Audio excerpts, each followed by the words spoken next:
Hello students, welcome to MKH। मैं रूबी सिंह आटिया और आज हम करने वाले हैं आपका चैप्टर नंबर 11 जल में जीवन। आज हम जल के अंदर जा करके जीवन को ढूंढेंगे, यानी कि ऐसे जीवों का पता लगाएंगे जो जल के अंदर रहते हैं, जल के अंदर ही सांस लेते हैं, जल के अंदर ही पलते हैं। ठीक है, अब आप सोचेंगे कि जल के अंदर आप थोड़ी देर भी जब भी नहाते हैं या मान लीजिए किसी तालाब में, स्विमिंग पूल में नहाते हैं, तो आपने देखा होगा कि ज़्यादा देर जो है हम सांस रोक करके पानी के अंदर नहीं रह सकते। तो फिर क्या आपके दिमाग में कुछ क्वेश्चंस नहीं आते कि मछलियाँ कैसे रहती हैं? मछलियाँ तो पानी के अंदर ही रहती हैं, बल्कि उनके लिए तो ऑपोजिट है। अगर वो पानी से बाहर निकल गई तो उन्हें सांस नहीं आएगा, लेकिन हमारे लिए, हम अगर पानी के अंदर चले गए तो हमें सांस नहीं आएगा। तो इन सारे के सारे क्वेश्चंस का जवाब हम यहाँ पर ढूंढने का प्रयास करेंगे कि जल में जीवन कैसे होता है। तो चलिए चैप्टर स्टार्ट करते हैं। बहुत ही इंटरेस्टिंग प्यारा सा चैप्टर है, बहुत सारी अच्छी अच्छी चीज़ें आप इसमें सीखने वाले हैं। तो आप अपने आसपास बहुत सारे जीव जंतुओं, पेड़ पौधों को देखते हैं। ठीक है, तो आप अपने आसपास काफ़ी सारे जंतुओं को और पेड़ पौधों को देखते हैं, और आपने देखा होगा कि ये जो जंतु और पेड़ पौधे आपके आसपास रहते हैं, इनमें से कुछ जंतु और पेड़ पौधे तो कहाँ पर रहते हैं? ज़मीन पर रहते हैं। कुछ पेड़ पौधे या कुछ जंतु तो कहाँ रहते हैं? ज़मीन पर रहते हैं। लेकिन कुछ पेड़ पौधे और कुछ जीव जंतु जो हैं वो कहाँ पर रहते हैं? जल के अंदर रहते हैं। और आज हम इन्हीं की बात करेंगे जो जल में रहते हैं। अब चलिए सबसे पहले बात करते हैं ज़मीन पर रहने वालों की। तो सिंपल सी बात है कि ज़मीन पर पाए जाने वाले पौधे और जंतुओं में से कुछ तो कहाँ पर रहते हैं? ज़मीन भी कई तरह की होती है ना, ज़मीन भी कई तरह की होती है। ज़मीन पर रहने वाले जो पौधे और जंतु हैं उनमें से कुछ तो कहाँ पर रहते हैं? कुछ तो पहाड़ों पर रहते हैं। कुछ तो कहाँ पर रहते हैं? पहाड़ों पर। कुछ मैदानों पर रहते हैं, कुछ मैदानों में रहते हैं, और कुछ जो है रेगिस्तान, जिसको आप मरुस्थल कहते हो, कुछ जानवर जो है मरुस्थलों में रहते हैं। यानी जो ज़मीन पर रहने वाले जो जीव जंतु हैं, पौधे हैं, वो भी अलग अलग स्थानों पर रहते हैं। कुछ जैसे ऊंट हो गया, ऊंट जो है वो कहाँ पर पाया जाता है? रेगिस्तान का जहाज कहते हैं ना ऊंट को, तो ऊंट कहाँ पाया जाता है? रेगिस्तान यानी कि मरुस्थल में पाया जाता है। इसी तरह से अगर बात की जाए याक की, तो याक कहाँ पर पाया जाता है? अगर बर्फीला भालू देख लिया जाए तो वो ठंडे इलाकों में यानी पहाड़ी इलाकों में पाया जाता है। ठीक है, तो ऐसे जीव जंतु कहाँ पाए जाते हैं? पहाड़ों पर पाए जाते हैं। और जो मैदानी हिस्सा है, राजस्थान का कुछ हिस्सा मैदानी हिस्सों में आता है। ठीक है, उत्तर प्रदेश का कुछ हिस्सा मैदानी हिस्सों में आता है, और जो जहाँ पर समतल मैदान है, पहाड़ नहीं है, वो मैदानी हिस्सा कहलाएगा। तो मैदानी हिस्सों में जो रहते हैं उन्हें मैदानों पर रहने वाले जीव जंतु कहते हैं। यानी कि ऐसे जीव जंतु या ऐसे पौधे जो ज़मीन पर निवास करते हैं, उन्हें भी अलग अलग परिस्थितियों में अलग अलग जगह पर पाए जाते हैं। जैसे कुछ जो है जीव जंतु पौधे मरुस्थलीय होते हैं, मरुस्थल के अंदर पाए जाते हैं, कुछ मैदानों में पाए जाते हैं, और कुछ पहाड़ों पर पाए जाते हैं। अब आपके माइंड में एक क्वेश्चन आएगा कि इन स्थानों पर क्या ऐसा हो सकता है कि भालू मरुस्थल में जा करके रहना चाहे तो क्या रह सकता है क्या? तो आप कहेंगे नहीं रह सकता, क्योंकि ये जो स्थान है यहाँ पर गर्मी की, सर्दी की, वर्षा की विभिन्नता होती है, अलग अलग परिस्थितियाँ होती है। जैसे मरुस्थल में अगर चले जाए तो वहाँ पर क्या होता है? गर्मी बहुत ज़्यादा होती है, पानी मिलता नहीं है। ठीक है, तो वहाँ पर परिस्थितियाँ अलग हैं। ठीक है, और उन परिस्थितियों के अंतर्गत ऊंट ने अपने आप को उस तरीके से ढाल लिया है कि ऊंट के पैर जो है वो गद्देदार होते हैं, ऊंट के जो बाल होते हैं वो गर्मी के अंदर तो हल्के और कोमल बाल होते हैं। ठीक है, जिसकी वजह से उसे हवा लगती है और उससे ज़्यादा गर्मी नहीं लगती है। लेकिन सर्दी के अंदर उसके बाल जो है वो घने होते हैं और एक दूसरे में उलझे जैसे होते हैं, जिसकी वजह से उसे ठंड नहीं लगती है। तो इन परिस्थितियों में किसने ढाला अपने आप को? ऊंट ने ढाल लिया। तो ऊंट ने अपने आप को मरुस्थल की परिस्थितियों के अनुसार ढाल लिया, इसलिए वो मरुस्थल में रह सकता है। वैसे ही कुछ जो है मैदानों पर रहते हैं, और कुछ एक जो है, जैसे हमने बात की बर्फीले भालू की, तो बर्फीले क्षेत्र में रहने वाला जो भालू है उसके क्या होते हैं? आपने देखा होगा भालू के घने घने बाल होते हैं, सफ़ेद कलर का भालू, भूरे कलर का भालू। तो वहाँ पर क्या होता है? उसके बहुत घने बाल होते हैं, और बालों की वजह से उसे बाहर की ठंड नहीं लगती, क्योंकि आपको पता है पहाड़ों पर बहुत अधिक ठंड होती है, बहुत अधिक वर्षा होती है। तो इस वजह से भालू जो है अपने आप को इस परिस्थिति में रख सकता है। तो सिंपल सी बात कि ज़मीन पर रहने वाले जो जीव जंतु हैं कुछ मरुस्थल पर रहते हैं, कुछ मैदानों में रहते हैं और कुछ पहाड़ों में रहते हैं। इन स्थानों पर सर्दी, गर्मी और बरसात की भिन्नता के कारण वातावरण भी भिन्न भिन्न होता है और इन जीव जंतुओं ने अपने आप को उस वातावरण के अनुसार ढाल लिया है। वो वहाँ पर आराम से रहते हैं। अगर ऊँट को ले जाओगे पहाड़ों पर तो ऊँट जो है रिलैक्स होकर के वहाँ नहीं रह पाएगा, और भालू को ले जाओगे मरुस्थल पर तो भालू रह पाएगा क्या? नहीं रह पाएगा। तो ये बात हो गई ज़मीन पर रहने वाले कुछ जीव जंतुओं की, पेड़ पौधों की, ठीक है। अब उसके बाद हम बात करते हैं जलीय। तो सिंपल सी बात है कि ऐसे पौधे या ऐसे जंतु जो जल के अंदर रहते हैं उन्हें क्या कहते हैं? उन्हें कहते हैं जलीय जीव जंतु। क्या कहते हैं? जलीय जीव जंतु, ठीक है। जल में जीवन की बात कर रहे हैं तो सिंपल इन्हीं की बात करेंगे। अब जलीय जो है, कुछ तो है जलीय पौधे, कुछ तो है जलीय पौधे, यानी ऐसे पौधे जो जल के अंदर रहते हैं, जल के अंदर ही सांस लेते हैं, जल के अंदर ही पनपते हैं, जल के अंदर ही रहते हैं, तो ऐसे पौधों को क्या बोला जाता है? जलीय पौधे। और कुछ हैं जलीय जंतु। जंतु और पौधों को अलग अलग पढ़ते हैं, ठीक है। जलीय जंतु, जंतु यानी कि जीव जंतु, ठीक है, जिसको आप जानवर भी कहते हो, ठीक है। और पौधे यानी पेड़ पौधे, ठीक है। अब देखिएगा जलीय पौधे जो है, जलीय पौधे ऐसे पौधे, सिंपल सी बात, ऐसे पौधे जो जल के अंदर रहते हैं, जल के अंदर श्वास लेते हैं, जल के अंदर पनपते हैं। जैसे एग्जाम्पल इसका, जलीय पौधे का एग्जाम्पल क्या हो जाएगा? जलीय पौधे का एग्जाम्पल क्या हो गया? जलकुंभी। जलकुंभी कहाँ पर होती है? जल के अंदर होती है। वैसे आपने देखा होगा कमल जो है, कमल, कमल जो है वो भी, कमल का जो पौधा है वो भी कहाँ पर होता है? जल के अंदर होता है, ठीक है। ऐसी बात की जाए जलीय जंतु की तो ऐसे जंतु जो जल के अंदर श्वास लेते हैं, जो जल में श्वास लेते हैं और जल के अंदर रहते हैं, तो ऐसे जीव जंतुओं को क्या बोला जाता है? जलीय जंतु। कौन कौन से हो जाएंगे? सबसे बेस्ट एग्जाम्पल कौन सा है? सबसे बेस्ट एग्जाम्पल है मछली। मछली जल की रानी है, यानी कि जल के अंदर ही तो रहती है, जल की रानी है, ठीक है। उसके बाद रानी के बाद कौन आता है? बहुत सारे और भी जीव आते हैं, जैसे मगरमच्छ हो गया, कछुआ हो गया, तो इसको भी आप लिख सकते हो, ठीक है, मगरमच्छ। इसके अलावा कछुआ हो गया, केकड़ा हो गया। केकड़ा भी कहाँ रहता है? जल के अंदर रहता है। केकड़ा हो गया, मछली, केकड़ा, मगरमच्छ, कछुआ। इसके अलावा और भी बहुत सारे आप कह सकते हो, ठीक है, और भी बहुत सारे रहते हैं, ठीक है। जैसे मेंढक हो गया, तो मेंढक भी किसका उदाहरण है? जलीय जीव का उदाहरण है, ठीक है। तो ये जो जीव जंतु है इन्होंने अपने आप को इन्हीं परिस्थितियों में ढाल लिया है। इनके जो शरीर की आकृति है, आकार है, वो उसी तरीके से है कि अपने आप को आराम से जल के अंदर रख सके, ठीक है। ये चीज़ आपको समझ में आ गई। तो ये हमने बेसिक पढ़ा कि जमीन पर रहने वाले और जलीय जीव जंतुओं के बारे में। अब यहाँ पर क्वेश्चन आता है कि पौधे और जीव जंतु अलग अलग परिस्थितियों में कैसे रहते हैं, यानी ऐसा क्या होता है कि ऊंट केवल मरुस्थल के अंदर ही रह सकता है और भालू जो है वो अपने पहाड़ों पर आराम से रह सकता है, और मछली जो है, मछली जल की रानी है, बाहर निकालोगे तो मर जाएगी और हम बाहर जिंदा रहेंगे, अंदर डालोगे तो मर जाएंगे।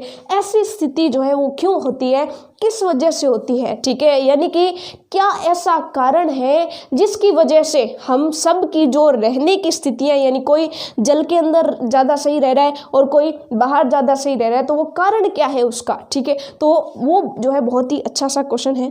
तो हमसे क्वेश्चन पूछा जा सकता है कि पौधे एवं जीव जंतु अलग अलग परिस्थितियों में कैसे रहते हैं, ठीक है। तो आप कह देंगे कि जितने भी पौधे हैं और जितने भी जीव जंतु हैं, ठीक है, चाहे वो जलीय है चाहे वो स्थलीय, यानी चाहे वो जमीन पर रहने वाले हैं चाहे वो जल के अंदर रहने वाले हैं, वो अपनी शारीरिक विशेषताओं के कारण, किसके कारण? शारीरिक विशेषताओं के कारण उनके शरीर में कुछ विशेष बातें, अलग अलग बातें पाई जाती हैं और शारीरिक विशेषताएं पाई जाती हैं जिनके कारण वो अलग अलग परिस्थितियों में रह सकते हैं, अलग अलग परिस्थितियों में रह सकते हैं, अलग अलग परिस्थितियों में रह सकते हैं, ठीक है। तो आपसे अगर पूछ लिया जाए कि विभिन्न जीव जंतु अलग अलग परिस्थितियों में कैसे रह सकते हैं, तो आप कह देंगे कि विभिन्न जीव जंतु अपनी शारीरिक विशेषताओं के कारण उनके शरीर में कुछ विशेषताएं पाई जाती हैं जिसके कारण वो अलग अलग परिस्थितियों में रह सकते हैं। और इस प्रकार की जो शारीरिक विशेषताएं हैं उन्हीं को क्या बोला जाता है, अनुकूलन बोला जाता है। यानी कि अपने आप को उसके अनुकूल वो बना लेते हैं, ठीक है। जैसे मान लीजिए आप भी तो अपने आप को अनुकूल बनाते हो। जैसे फॉर एग्जाम्पल कि मान लीजिए आपके एग्जाम्स आने वाले हैं, आपके एग्जाम्स आने वाले हैं तो आपको पता चल गया कि अब तो पढ़ना ही पड़ेगा भाई, अब बिना पढ़े काम नहीं चलेगा। तो आपने अपने आप को उसके अनुकूल बना लिया। आप सुबह जल्दी उठते हो, पढ़ते हो, एग्जाम टाइम में आप ज़्यादा पढ़ते हो। तो उस टाइम में आपने ज़्यादा पढ़ना क्यों शुरू किया? क्योंकि आपकी परिस्थितियाँ ऐसी थी, आपने अंदर विशेषताएं बना ली, आपने अंदर विशेषताएं बना ली कि ज़्यादा पढ़ना पड़ेगा। इसकी बजाय अगर आप उतने ही मज़े करते रहते जितना कि आप छुट्टियों में करते हैं, उतने मज़े से अगर आप एग्ज़ाम देते तो क्या आपके एग्ज़ाम में अच्छे मार्क्स आए? तो आप कहेंगे बिल्कुल नहीं आएंगे। इसका मतलब सिंपल सी चीज़ हो गई कि जैसी परिस्थितियां हैं उसके अनुकूल, उसके अनुसार अपने आप को ढालना ही क्या कहलाता है, अनुकूलन कहलाता है। और इन जीव जंतुओं के अंदर तो शारीरिक विशेषताएं ऐसी होती है। जैसे ऊंट की बात करें, सबसे पहले एग्जाम्पल लेते हैं, इसके कई सारे उदाहरण आप ले सकते हो। जैसे सबसे पहले हम उदाहरण ले ऊंट। तो ऊंट की एक विशेषता होती है कि मरुस्थल में जल की कमी होती है। तो एक प्यासा ऊंट जो होता है, जो प्यासा ऊंट है वो बहुत ज़्यादा पानी एक साथ पी सकता है, ठीक है। कि जब उसे पानी मिलेगा तो वो एक साथ पानी पी लेगा, अपने अंदर पानी स्टोर करके रखेगा और कई कई दिनों तक वो बिना पानी पिए भी रह सकता है, ठीक है। तो पहली बात तो ये हो गई कि जल जो है, जल को ये अपने अंदर क्या कर सकता है, स्टोर कर सकता है, अंदर बचा करके रख सकता है, ठीक है। दूसरी चीज़ क्या है कि इसके पैर जो है वो गद्देदार होते हैं। पैर कैसे होते हैं, गद्देदार होते हैं। इससे रेगिस्तान की जो मिट्टी होती है उसके अंदर इसके पैर धंसते नहीं है, ठीक है। गद्देदार और बड़े बड़े पैर होते हैं। उसके बाद तीसरी क्या विशेषता आती है इसकी, तीसरी विशेषता आती है कि जो ऊंट जो है उसके जो बाल हैं वो सर्दी के अंदर तो हल्के बाल आते हैं और सर्दी के अंदर तो उसके भारी बाल आते हैं और सर्दी के अंदर उसके हल्के हल्के बाल होते हैं ताकि उसे गर्मी ना लगे, ठीक है। तो ये हो गए इसकी 3 विशेषताएं। वैसे मान लीजिए अगर हम भालू की विशेषताओं की बात करें, किसकी बात करें, भालू की विशेषताएं अगर बात करें तो भालू की जो बॉडी होती है उसके ऊपर घने बाल होते हैं, बहुत ज़्यादा बाल होते हैं ताकि उसे ठंड ना लगे, ठीक है। तो भालू के क्या होते हैं, घने बाल होते हैं। तो ये किस वजह से आई, क्योंकि उसकी परिस्थितियाँ ऐसी है कि वो ठंडे इलाके में रहेगा तो ठंड से बचाने के लिए भगवान उसको कुछ ना कुछ तो दे करके भेजेगा ना, ये चीज़ समझ में आ गई। उसके बाद नेक्स्ट जो है एक और एग्जाम्पल, जैसे मछली का अगर आप एग्जाम्पल लें तो मछली की संरचना कुछ ऐसी होती है। आप देखेंगे कि मान लीजिए आप अगर इस तरह की मछली बनाते हैं, मछली लगभग इसी तरह की होती है ना, कि यहाँ पर उसकी आँख इस तरह से होती है, यहाँ पर उसका मुंह जो है इस तरह से होता है और यहाँ पर जो है ये पीछे इसकी आकृति ऐसी होती है और यहाँ पर कुछ इस तरीके का होता है कि यहाँ से वो सांस ले सकती है, यहाँ से वो सांस ले सकती है और पीछे पूंछ इस तरह से होती है कि वो जल में आराम से तैर सकती है। तो इस तरह की आकृति उसे क्यों दी? उसे भी तो हमारी तरह पैर दे सकता था भगवान, हमारी तरह पैर क्यों नहीं दिए, उसे ऐसी आकृति क्यों दी? क्योंकि भगवान को पता है कि इसको जमीन पर नहीं चलना, इसको पानी में तैरना है तो भाई इसको ऐसी आकृति दी। यानी ये क्या है, इसकी शारीरिक विशेषताएं हो गई और इसी शारीरिक विशेषता को क्या कहते हैं, अनुकूलन। अब अलग अलग जीवों में अलग अलग प्रकार का अनुकूलन है तो वो अलग अलग परिस्थितियों में रहना पसंद करता है। मछली को बाहर निकालोगे तो बेचारी मर जाएगी, समझ में आ गया। तो ये था आपका अनुकूलन। अब जो है अलग अलग जीव अलग अलग परिस्थितियों में रहते हैं, ये भी चीज़ आपको समझ में आ गई। अब आपने जलाशय के अंदर अगर पौधे देखे होंगे, जलाशय के अंदर कभी पौधे देखे हैं तो आपने देखे होंगे कि जलाशय पे अलग अलग प्रकार के पौधे उगते हैं। जलाशय के अंदर अलग अलग प्रकार के पौधे उगते हैं। कई पौधे तो ऐसे होते हैं जो जमीन पे उगेंगे, जैसे काई है, ठीक है। काई आपने देखा होगा कि जब जहाँ पर पानी ज़्यादा देर तक जमा हुआ रहता है वहाँ पर नीचे हरी हरी परत जम जाती है, जिसको आप क्या कहते हो, काई कहते हो। वो भी एक प्रकार का पौधा है जो कहाँ पर उगता है, जल के अंदर उगता है, ठीक है। और वो फैलता चला जाता है, जहाँ पर जल रुका हुआ रहेगा वहीं पर वो रहेगा। जैसे कोई पुरानी टंकी है, कोई नदी है तो उसके चारों तरफ जहाँ पर जल रुका हुआ रहता है, ठीक है, जहाँ पर जल रुका हुआ रहता है वहाँ पर वो जो है जमी हुई दिखाई देगी, किसी तालाब के किनारे कहीं भी दिखाई दे सकती है, ठीक है। काई हरी हरी आपने देखी भी होगी, ठीक है। उसके बाद जो है दूसरा अगर उदाहरण ले, कुछ ऐसे पौधे होते हैं जो उसके अंदर पूरी तरह से डूबे हुए रहते हैं, कई सारे ऐसे पौधे होते हैं जो जल के अंदर पूरी तरह से डूबे हुए रहते हैं। जैसे आपने जलकुंभी अगर देखी होगी तो जलकुंभी पानी के अंदर पूरे तरीके से डूबी हुई रहती है, ठीक है। ऐसे ही अगर आपने कमल देखा होगा, कमल का पौधा आपने देखा होगा, कमल का फूल भी देखा होगा या फिर उसका डायग्राम तो जरूर देखा होगा, है ना।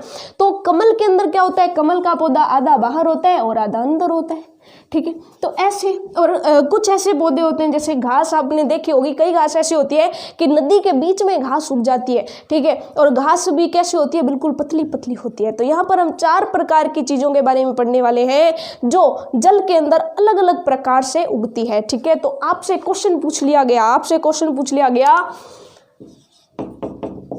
कि जलाशयों में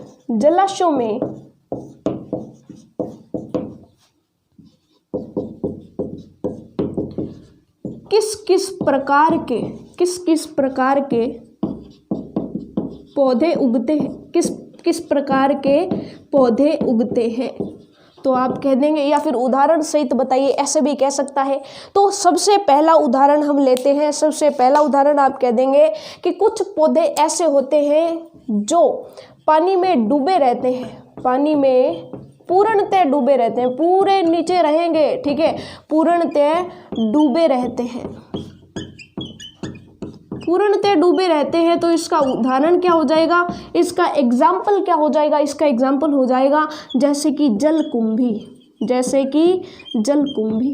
तो जलकुंभी एक ऐसा पौधा है जो जल के अंदर पूर्ण तरीके से डूबा रहता है। अब जलकुंभी की एक विशेषता होती है कि जो पौधे पूर्णतः डूबे रहेंगे, इनकी पत्तियों की क्या विशेषता होगी कि इनकी जो पत्तियां हैं वो चिकनी होगी। इनकी पत्तियां कैसी होंगी, चिकनी पत्तियां होंगी, ठीक है। उसके बाद दूसरे की बात करते हैं। दूसरे ऐसे पौधे होते हैं जो आधे पानी के अंदर और आधे पानी के ऊपर होते हैं, ठीक है। तो आप कहेंगे कुछ पौधे ऐसे होते हैं, कुछ पौधे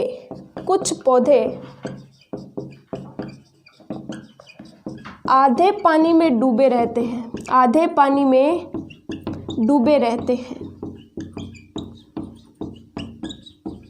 और इनकी पत्तियां जो है वो जल के ऊपर जो है तैरती रहती हैं। जैसे आपने देखा होगा कि मान लीजिए ये हमारा पानी है, मान लीजिए कि ये जो है हमारा पानी है, ये कोई तालाब है, तालाब के अंदर इस तरह से पानी है, पानी की ऊपरी सतह हमने बनाई है, नीचे पानी ही पानी है, ठीक है।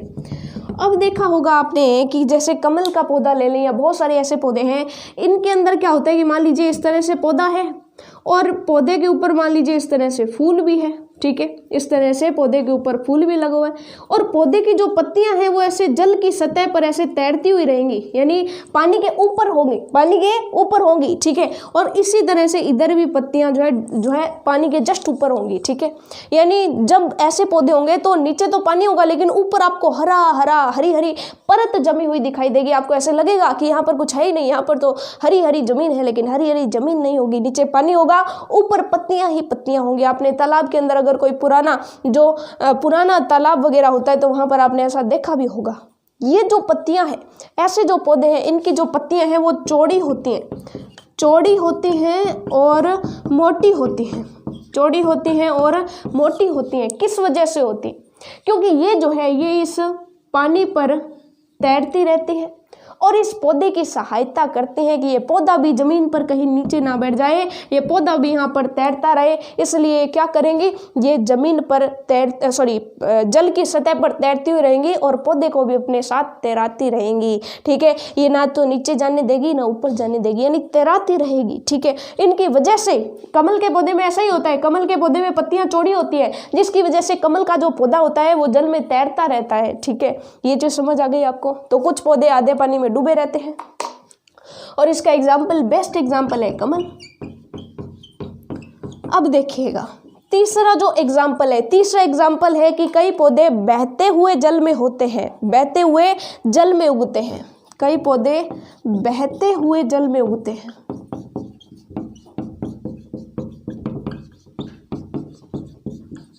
और बहते हुए जल में जितने भी पौधे उगते हैं वो घास के समान होते हैं, वो खुद पतले पतले होते हैं, पतली पतली धारियों के रूप में होते हैं। जैसे आपने देखा होगा कि कई बार जो नदी होती है, नदी के किनारे आपने देखा होगा इस तरह से कुछ पत्तियां सी होती हैं जो जल के अंदर उगी रहती हैं और जल के साथ वो यूं यूं यूं यूं लहराती रहती हैं। किस वजह से लहराती रहती हैं? क्योंकि वो बहते हुए जल के अंदर होती हैं, बहते हुए जल के अंदर होती हैं और जैसे जैसे जल चलता है तो वैसे वैसे ये भी लहराती हुई रहती हैं। ठीक है, तो ऐसे जो पौधे होते हैं जो बहते हुए जल में उगते हैं, ये जो पौधे होते हैं वो पतली धारियों के रूप में होते हैं, पतली धारियों जैसे होते हैं। ठीक है, पतली धारियों जैसे होते हैं, यानी या फिर आप ये भी कह सकते हो कि ये जो है पतली रिबन के समान होते हैं। किसके समान होते हैं? पतली रिबन, रिबन जो होते हैं ना धागे जैसी, तो रिबन के समान होती है, पतली पतली, क्योंकि ये बहते हुए जल में रहती हैं। ये पतली इसलिए होती हैं ताकि इनके ऊपर जो है जल ठहरे नहीं, जल चलता रहे। ठीक है, ये चीज़ आपको समझ में आ गई। तो ये है बहते हुए जल में उगती है। अब कुछ चौथा प्रकार क्या हो गया कि चौथा ऐसे कुछ पौधे होंगे जो रुके हुए जल में, जो रुके हुए जल में होते हैं, जैसे कि काई। काई एक ऐसा आप कह सकते हो पौधा है जो रुके हुए जल में उगता है। ठीक है, जहाँ पर जल रुकता है, जहाँ पे बहता है वहाँ नहीं, जहाँ रुकता हुआ है, यानी कि कोई तालाब हो गया, कोई पानी की टंकी हो गई, जैसे कि हौद हो गई। तो ऐसे जो है, ऐसे जो क्षेत्र हैं जहाँ पर जल रुका हुआ रहता है वहाँ पर काई जमती है। तो ये हो गए 4 प्रकार के पौधे जो पानी के अंदर भी अलग अलग प्रकार से उगते हैं। अब अगर बात करें हम जलीय जीव जंतुओं की, अगर बात करें जलीय जीव जंतु की, तो ऐसे कई सारे जीव जंतु हैं जो जल के अंदर भी रहते हैं और जमीन पर भी रहते हैं। ऐसे जंतु जो जमीन पर भी रहते हैं और पानी के अंदर भी रह सकते हैं। तो आपको बताना है ऐसे कौन से जंतु हैं जो जल के अंदर भी रहते हैं और जल के बाहर भी रहते हैं। चलिए 4 ऑप्शन लिखते हैं हम यहाँ पे। ठीक है, सबसे पहले मेंढक। मेंढक को आपने कभी पानी के अंदर देखा है क्या? तो आप कह देंगे बिल्कुल देखा है। पानी के बाहर देखा है क्या कूदता हुआ? तो आप कह देंगे बिल्कुल देखा है। यानी कि मेंढक एक ऐसा जीव है जो जल के अंदर भी रहता है और बाहर भी रहता है, यानी दोनों का कॉमन हो गया, आधा पानी में रहता है आधा बाहर रहता है। ठीक है, दूसरा देखिएगा, एक तो हो गया मेंढक, दूसरा जो बात आती है, दूसरी आती है मगरमच्छ की। मगरमच्छ, तो आपने मगरमच्छ को जमीन पर भी देखा होगा और अंदर भी देखा होगा। उसके बाद तीसरी बात आती है कछुए की। किसकी? कछुए की। तो कछुआ आपने बाहर भी देखा होगा, अंदर भी देखा होगा। लेकिन चौथी अगर हम बात करें जल की रानी मछली की, तो आप कह देंगे मछली जो है जल के अंदर ही रहती है, यानी ये जो है ऐसी नहीं है जो दोनों जगह पर रह सके। तो ये तीनों, और भी बहुत सारे एग्जाम्पल्स हो सकते हैं। ठीक है, ये तीनों ऐसे हैं जो जल प्लस जमीन, जल प्लस जमीन दोनों पर रह सकते हैं। ऐसे जीव जंतु जल और जमीन दोनों पर रह सकते हैं। तो आपसे पूछा जा सकता है कि ऐसे कौन से जीव हैं जो जल में भी रहते हैं और जो बाहर भी रहते हैं। तो बहुत सारी इंटरेस्टिंग सी छोटी छोटी चीज़ें आपने आज जानी होगी। बहुत ही मज़ेदार सा चैप्टर था, पढ़ करके मज़ा आ गया है ना। और आपको जो PDF मिले वहाँ से क्वेश्चंस कैसे बनेंगे, उनका क्या जवाब होगा, सारी की सारी चीज़ें आपको अच्छे से नोट करनी और बेशक याद तो ज़रूर कर रहे हैं। ठीक है, तो ये था आपका चैप्टर नंबर 11 जल में जीवन, जल के अंदर कैसे होता है जीवन। बहुत सारा कुछ हमने जाना। अब आपके दिमाग में लास्ट क्वेश्चन चलिए कर लेते हैं कि मछली पानी के अंदर सांस कैसे लेती है। ठीक है, अब सांस लेने के लिए तो क्या चाहिए? ऑक्सीजन गैस चाहिए। ऑक्सीजन गैस बाहर तो बहुत सारी, हम तो आराम से सांस ले रहे हैं, लेकिन मछली कैसे लेती है? तो आपको पता होना चाहिए कि जल के अंदर भी कुछ ऑक्सीजन घुली हुई होती है। अब उस घुली हुई ऑक्सीजन को हम अलग नहीं कर सकते, लेकिन मछली अलग कर सकती है। इसलिए वो घुली हुई ऑक्सीजन को लेकर के जल के अंदर रहती है, लेकिन हम उसको नहीं ले सकते, इसलिए हम जल के अंदर जीवित नहीं रह सकते। ठीक है, तो ये थी हमारा टोटल चैप्टर कंप्लीट हो गया है। मिलेंगे नेक्स्ट क्लास में नई चैप्टर के साथ, तब तक के लिए all the best for your self studies.